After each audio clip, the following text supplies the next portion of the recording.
almost I have to tell you, it almost gets confusing. And I want to say experiences are a double-edged sword. And this is why, because if you have an experience, for example, of meeting Jesus or something, it's so powerful that whatever anybody tells you beyond that, right? It's like you don't care. Like I don't care what you say, brother. I know I sound crazy right now, but like I had this guy. I'll just give a quick example. Just work related, has nothing to do with my podcast. Uh, I take calls all day. I talk with like CEOs and executives. It's not as cool as it sounds, but I'm just trying to get them to write books Okay, with the got it. company I work for. So naturally, that's the clientele that we have. And so he told me this whole story about golfing with Jesus, and I was like, "What do you mean?" He's like, "Dude, I know I sound insane right now, but you have to understand. Like, I was like, he lived in Vegas, lived a life of what he would consider very sinful. He was just in lust and all the things." And he said, "I was just at a bad time in my life, and I was on the golf course, and this voice came out of nowhere and said, 'You're gripping too tight.'" And I was like, "What?" And he's like, "I looked around," and he's like, he did the whole thing. He's like, "Am I going crazy?" And he's like, "No, you're gripping." And he said the voice stayed with him for 6 holes or something like that.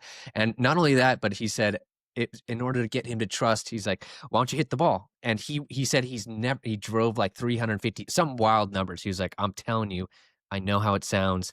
And I can even tell as he was like giving me this story, because he didn't know I have a podcast or I'm at all into this stuff. He was like hesitant to tell me. And I was like, whoa, so fascinating. So this guy said that he had 6 holes, six with Jesus. And it's like, how do you tell that guy anything else or that his experience wasn't valid? Right. And so depending on when you have those experiences, I think they can be dangerous isn't the right word, but yeah, they can be, they're just powerful. And it could probably lock you into a certain lane if you have that experience at a certain. Yeah, I would think that's probably why, like, let's say there is God and all that, there's afterlife, and that's probably why not everybody has those experiences all the time, is because they're, like, really obviously, life is something that is pretty open-ended.